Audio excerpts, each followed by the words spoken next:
In the spring of 1962, a coal miner named Elias Hartwell descended into a shaft beneath Centralia, Pennsylvania. The shaft had been sealed for nearly 30 years. He carried a carbide lamp. He carried a canvas tool bag. He carried a hand-drawn map. A retired company foreman had given him the map. Hartwell was pulled back to the surface 14 hours later. His hair had turned the color of bone ash. His lamp was missing. He refused to speak for 9 days. When he finally spoke, he said two things. First, the deepest beam in the mine was not made by any company. It was not made by any union. It was not made by any man he had ever heard of.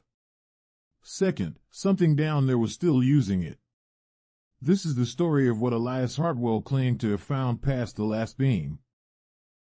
Hartwell was born in 1919. He was born in a row house owned by the Lehigh Valley Coal Company. His father worked the seams. His grandfather worked the seams. By the time Elias was 16, he was 800 feet underground. What set him apart was that he listened to the old men. He listened when retired miners told stories about German engineers. Those engineers showed up in 1903. They carried surveying equipment that nobody recognized. He listened when an Irish priest mentioned a chamber. The priest's grandfather had walked into that chamber in 1881. The chamber had Latin writing carved into the stone. No Roman had ever set foot in the Allegheny region. He listened when his own father got drunk on a December night in 1939. His father told him the Lehigh Valley Coal Company had explicit written orders. Those orders said never to dig past a certain depth in the number 7 shaft. That last detail is the one that matters.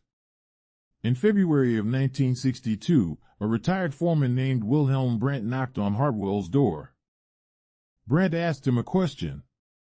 Nobody had asked that question in 30 years. Brandt asked him if he wanted to see what was at the bottom of number 7. Number 7 had been sealed in 1933. Officially, the reason was a methane pocket. That methane pocket had killed 2 surveyors. Unofficially, according to Brandt, the surveyors had not been killed by methane. Brandt had been the foreman on duty the day the shaft was sealed.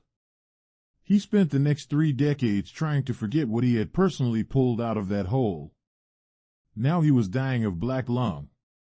He was dying in a rented room in Shamokin. He wanted one more man to see what he had seen.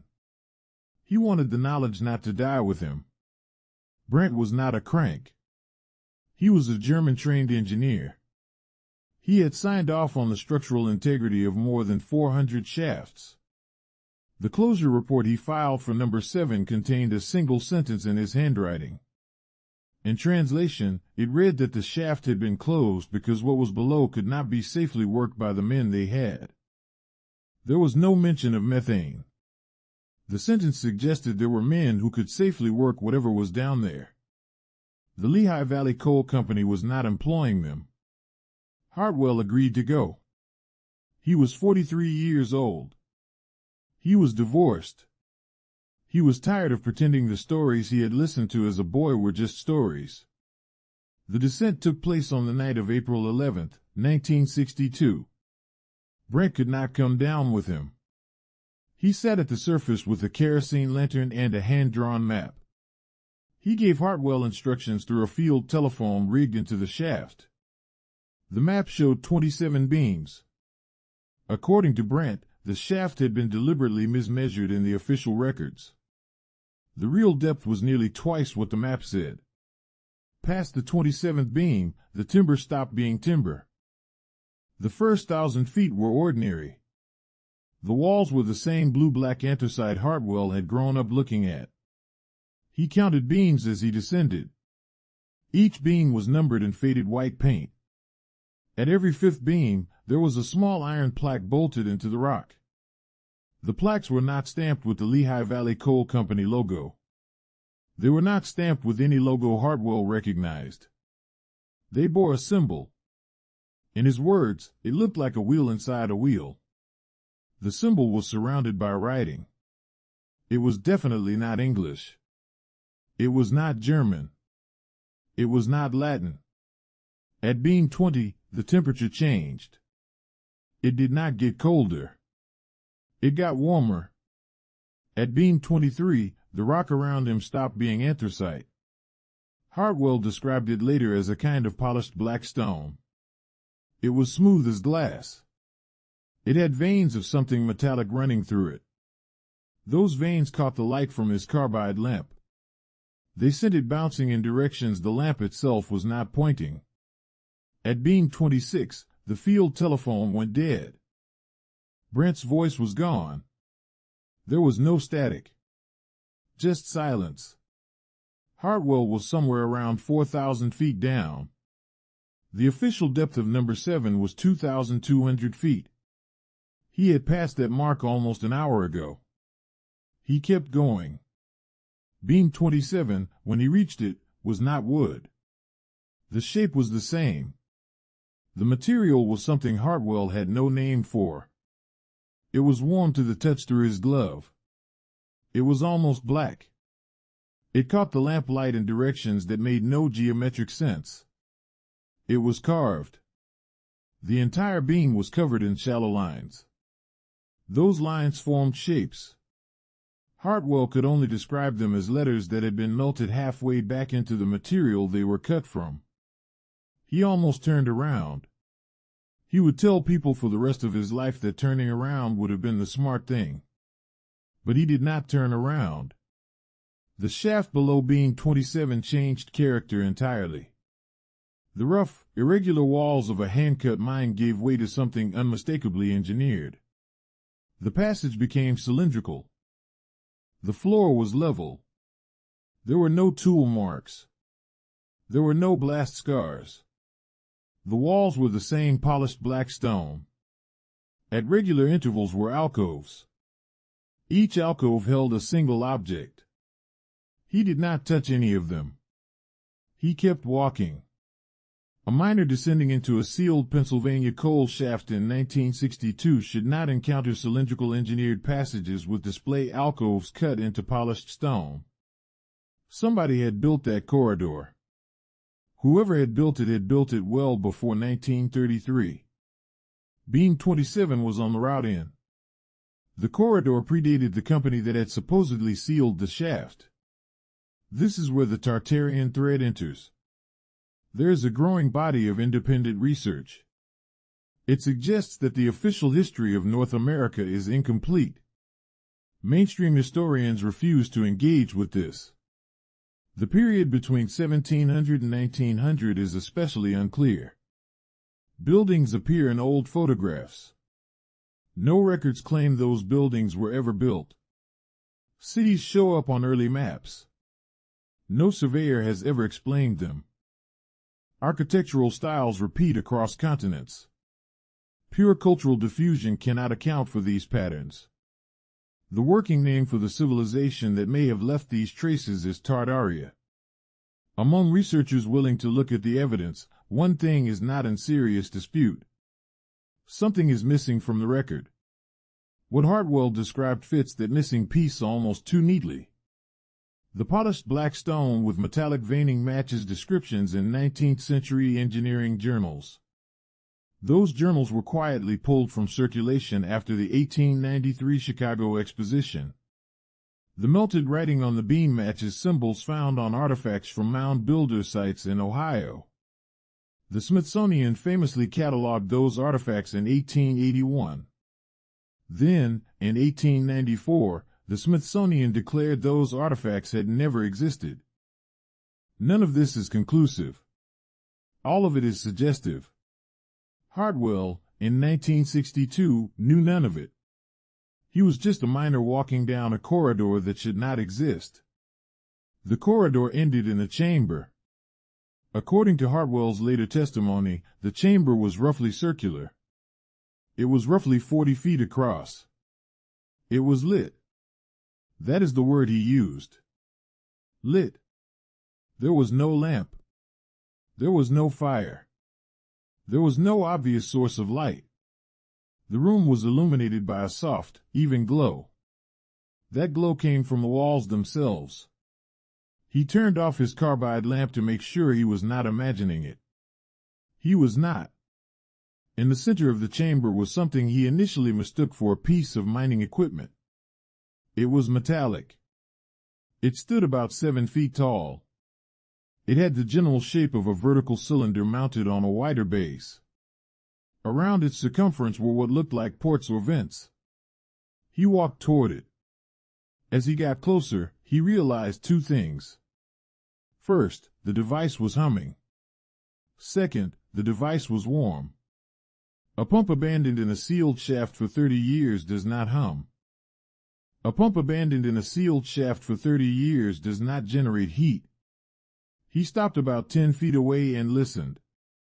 The hum did not have the rhythm of a piston. It did not have the whine of a turbine. It was closer, he said, to the sound of a tuning fork. That tuning fork had been struck a long time ago. Somehow, it had not yet stopped vibrating. He did not touch the device. On the far side of the chamber was a doorway. The doorway was sealed. The seal was a flat plate of the same black stone. It was set flush into the door frame. There was no visible hinge, latch, or seam. In the center of the plate was a single carved symbol. He recognized it. It was the wheel within a wheel. Around the doorway, set into the surrounding stone at eye level, were 6 smaller carvings. 5 were maps. One showed the outline of what might be the eastern coast of North America. But rivers were running in places where no river runs today. One showed a circular continent. That continent does not appear on any modern globe. One showed what looked like the night sky. But the constellations were arranged in patterns. No astronomer has been able to match those patterns to any era of the past 10,000 years. The 6th carving was a portrait in profile of a face. The face was human, or close enough to human. But the proportions were wrong. Hartwell could not quite articulate how. He stood at the sealed doorway for somewhere between 5 and 10 minutes. He did not try to open it. Years later, he would say what he felt. The door was not locked to keep something out. It was locked to keep something in. And whatever was on the other side of it was aware of him. That was when his carbide lamp went out. It did not flicker. It did not sputter. It went out completely. It was as if someone had reached into the flame and pinched it. The chamber did not go dark. The walls were still glowing. He stood in that soft, sourceless light. He was 10 feet from a humming machine he could not explain. He was in front of a sealed door. He was suddenly certain he should not open it. He turned around and walked out. When he reached the surface, 14 hours had passed since he descended. The sky was the color of new lead. Brent was still sitting by the kerosene lantern. The old foreman looked at Hartwell's face. He looked at his hair. It had gone white during the climb back up. Brent did not ask him a single question. He simply nodded. He nodded the way a man nods when something he has been waiting decades to hear has finally been confirmed without a word being spoken. Then he stood up. He gathered his lantern and his map. He walked away. Wilhelm Brandt was found dead 3 days later. The official cause was complications from black lung.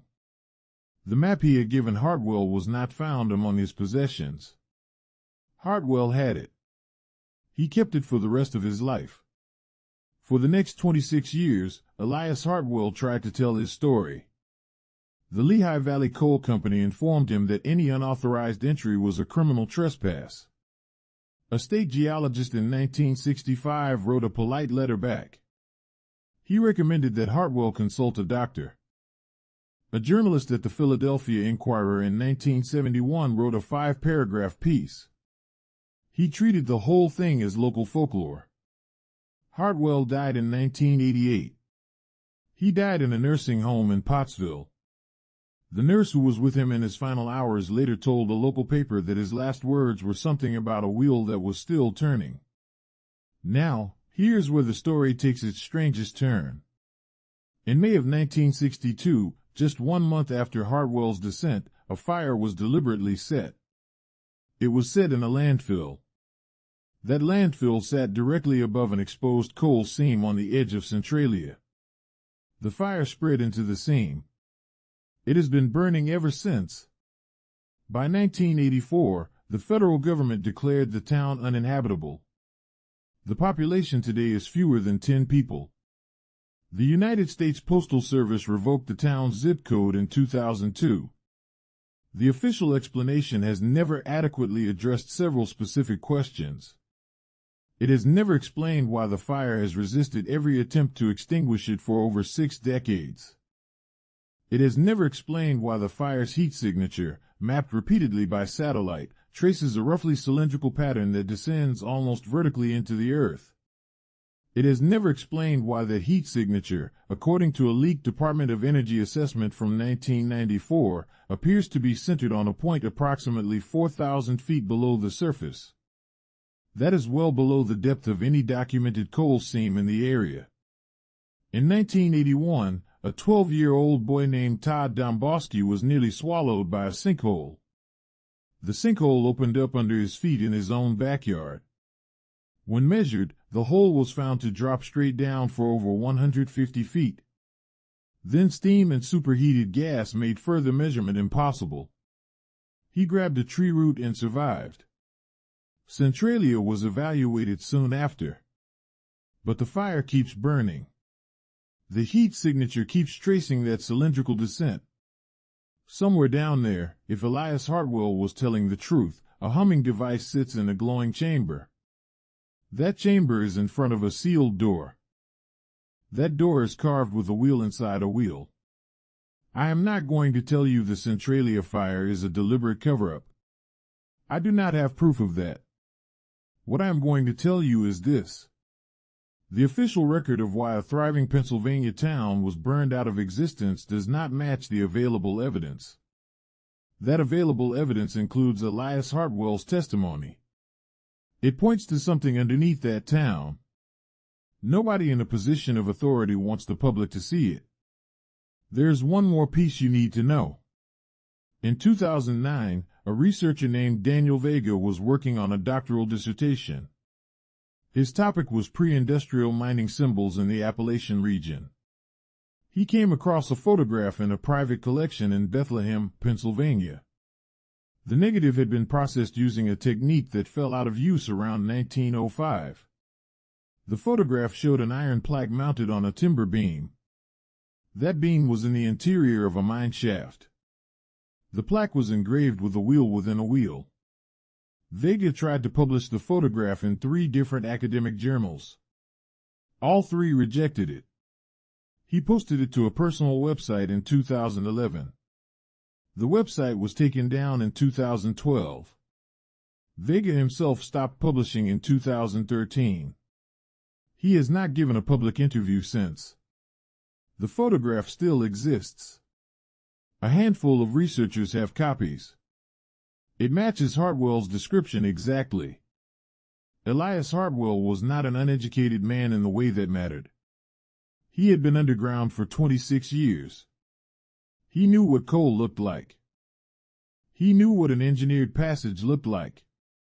He knew when his lamp went out in front of a sealed door that he was in the presence of something his civilization had no framework for. He spent the rest of his life trying to tell us about it. We did not listen. Maybe it is time we did. If this story moved something in you, share it with one person.